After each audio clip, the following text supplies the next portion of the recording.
Padre del Señor, mis hermanos queridos, agradezco a Dios por este día miércoles, que estamos en cadena de ayuno y oración, y agradecer este día precioso que el Señor nos ha regalado, por su bendición que nos acompaña día tras día, por su amor, su bondad que tiene para con todo su pueblo.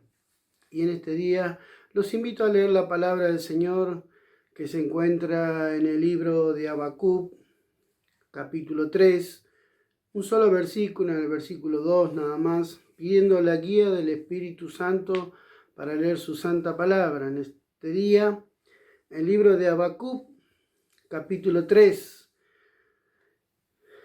ya terminando el Antiguo Testamento, 5 libros antes de terminar el Antiguo Testamento, se encuentra el libro de Habacuc. Si lo hemos encontrado, daremos lectura, pidiendo la guía del Espíritu Santo. Dice: Oh Jehová, he oído tu palabra y temí.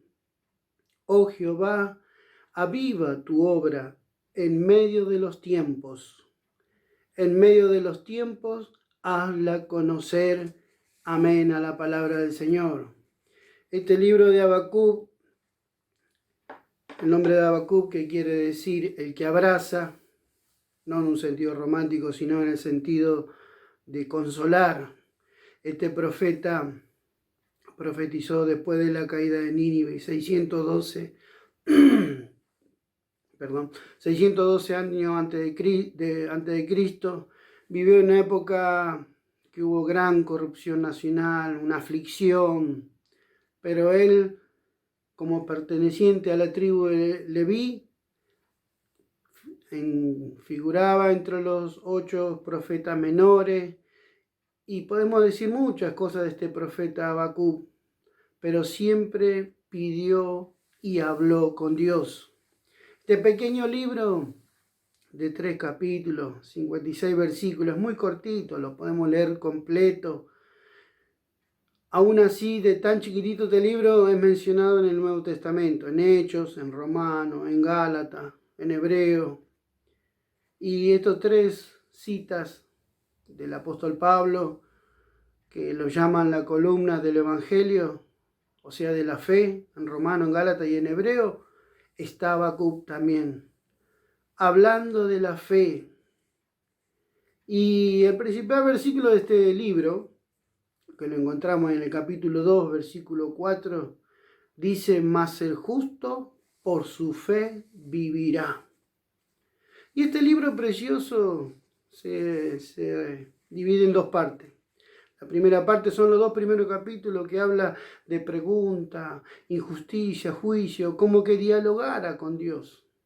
Pero en el capítulo 3 empieza ahí la oración y confianza. Comienza la oración, como hemos leído, no lo leímos el primer versículo, pero hizo oración del profeta Habacuc sobre Sigionot. Sigionot era un instrumento, o sea que le decía al jefe de los cantores de las cuerdas que empezara a tocar, porque él iba a cantar. Porque este libro, cuando fue hallado el primer capítulo y el segundo, el tercero no estaba. Tiempo como 3, 4 meses después de hallado el primer y segundo capítulo, se encuentran unos papiros ya desarmados, y estaba el capítulo 3, que era un salmo de agradecimiento. Y este día se ha llegado a nuestros días, hoy. Y este capítulo que estamos leyendo de la oración de Habacuc, hemos leído solamente el primer versículo porque es precioso. Comienza la oración. ¿Y cómo certifica la oración? Con una confianza, como lo vemos en el versículo 17 de este capítulo, que dice: aunque la higuera no florezca y en los vides haya fruto, aunque falte el producto del olivo y los labrados no den mantenimiento, y las ovejas sean quitadas de la manada y no haya vaca en los corrales, con todas esas cosas, yo me alegraré en Jehová y me gozaré en el Dios de mi salvación.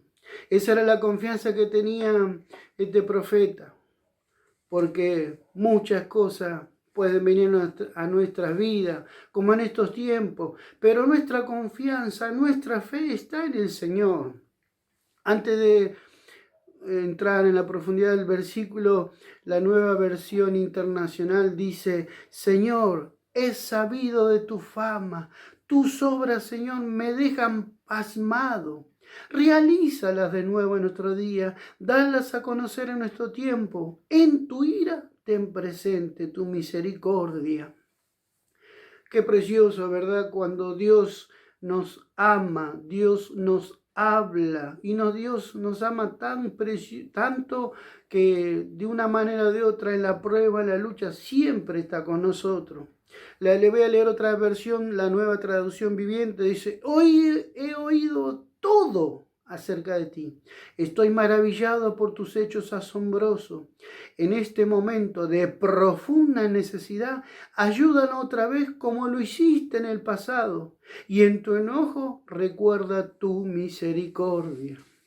Y en esa versión vemos cómo expresa este profeta. Y por eso dice el versículo que le digamos: oh Jehová.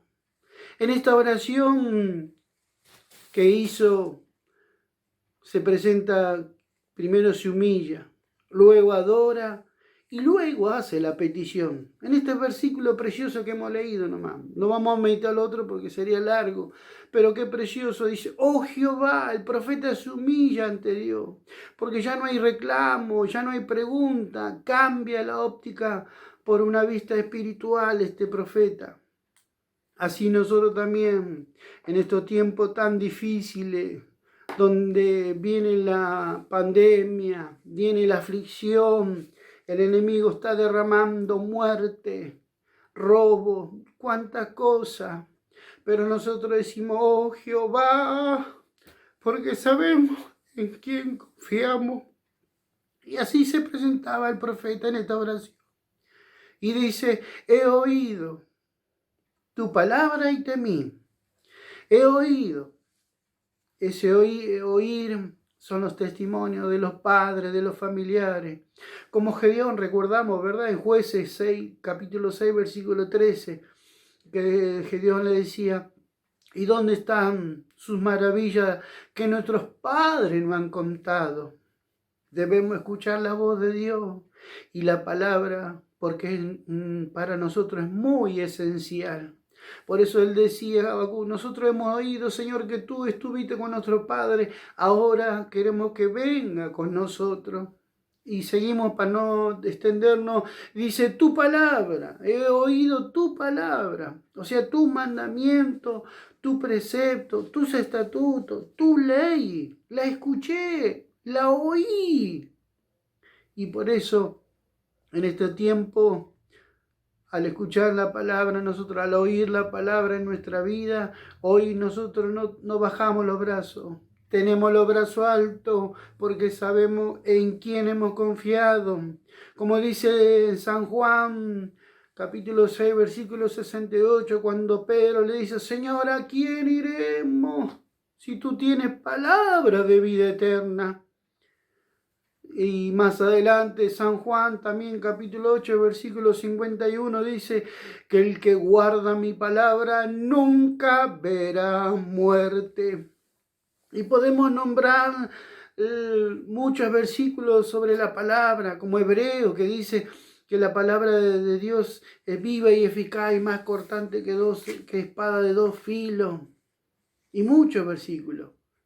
Y esa palabra es la que hoy nos mantiene. Esa palabra Habacuc la sabía, la había escuchado, la había vivido, y en este momento de aflicción que estaba pasando ese pueblo, él estaba intercediendo por el pueblo y por él. Y dice: escuché tu palabra y temí. No, temor no significa tener miedo por lo que va a venir.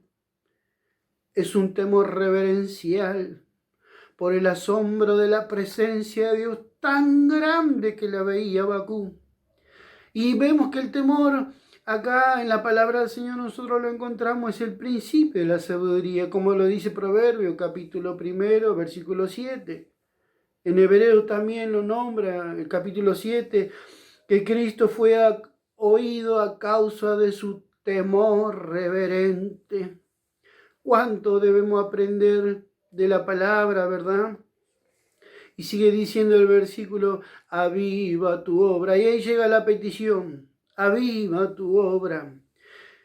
En alguna traducción, avivar es volver de la vida, volver a la vida de entre lo muerto.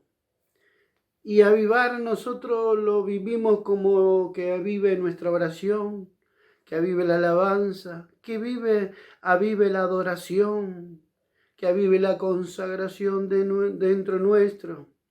Porque acá pide un avivamiento y pide aviva tu obra, no la mía, dice, tu obra. Nos pidió él que pare el sufrimiento, que pare la destrucción del templo, que pare el saqueo. Si no ora por lo demás, es como si fuera una oración de un líder espiritual. Con tal que la obra espiritual sea avivada y mantenida en pureza, él oraba. Porque para nosotros, si nuestra obra es avivada, trae salvación a las personas. Si en nosotros es avivada nuestra obra, vienen los milagros, vienen las sanidades, viene la ayuda al prójimo. ¿Y cuánta cosa? Si nosotros en este día pedimos que el Señor avive nuestra obra. Y sigue diciendo, en medio de los tiempos, o sea, en medio del sufrimiento, las calamidades, la destrucción, la pandemia, la cuarentena, todo lo que está pasando, Señor, en medio de este tiempo, aviva. Vivimos en un tiempo donde hay mucha dificultad para vivir santa, pura y piadosamente. La iglesia necesita ser avivada en su tiempo presente, ahora, ya, y a través de todos los tiempos, a través de todos los tiempos significa que hasta llegar a la perfección, hasta que Cristo venga, todos los tiempos, Señor, necesitamos un avivamiento. Qué precioso, ¿verdad? Y sigue diciendo, hazla conocer. Habacuc desea que Dios haga la obra, la cual sea evidente para con todos como una obra de Dios. No solamente como una idea en la cabeza de alguien, no, que se vea, sea traslucido el avivamiento de adentro hacia afuera. Y sigue diciendo, en la ira, o sea, ahora sabiendo bien que ellos no merecen un avivamiento. Como diciendo, merecemos tu ira, pero por lo que fuimos, por lo que hacemos. Pero en medio de tu ira, dice, acuérdate de la misericordia. Oh, qué precioso. Y nosotros tenemos un Dios tan misericordioso. Y busqué alguna definición de misericordia, dice, inclinación a sentir compasión por los que sufren y ofrecerles ayuda. Y la misericordia es un atributo divino, entendido como sinónimo de consideración, amabilidad y perdón que los fieles pedimos a Dios. La misericordia no es otra cosa que la gracia del Espíritu Santo, que nosotros los pecadores debemos pedirle a Dios por todos los momentos de la vida. Efesios capítulo 2, versículo 4 dice, pero Dios que es rico en misericordia. Oh, qué precioso es nuestro Dios. El Salmo 51 lo vemos que David dice, ten piedad de mí, oh Dios, conforme a tu misericordia. Nosotros necesitamos ser avivados, ¿verdad? Porque el avivamiento no es para los inconversos. Aunque hace impacto en los inconversos, es para el pueblo de Dios. Es Dios obrando en su pueblo y a través de su pueblo. Para terminar, dice este capítulo precioso final de Habacuc, registra el triunfo de la fe por medio de su perseverancia, la paciencia en oración y alabanza, obteniendo la victoria. Así como lo dice en 1 de Juan, capítulo 5, versículo 4, porque todo lo que es nacido de Dios vence al mundo. Y esta es la victoria que ha vencido el mundo, nuestra fe. Oh, qué precioso, ¿verdad? Yo en este día os animo, hermano, no perdamos la fe. Pidamos en este día que Dios, a pesar que no nos podemos congregar, no podemos abrazar, no podemos estar juntos en comunión, pero que en cada hogar haya fe. Y si hace falta un avivamiento, dígale, Señor, aviva tu obra, necesitamos de ti, porque no sabemos lo que ha de venir, pero sí nosotros estamos confiados en el Dios tres veces santo. Hasta aquí nomás lo que Dios me ha dado, hermanos. Le agradezco y la paz del Señor sea con todos vosotros de ahora y para siempre. Amén.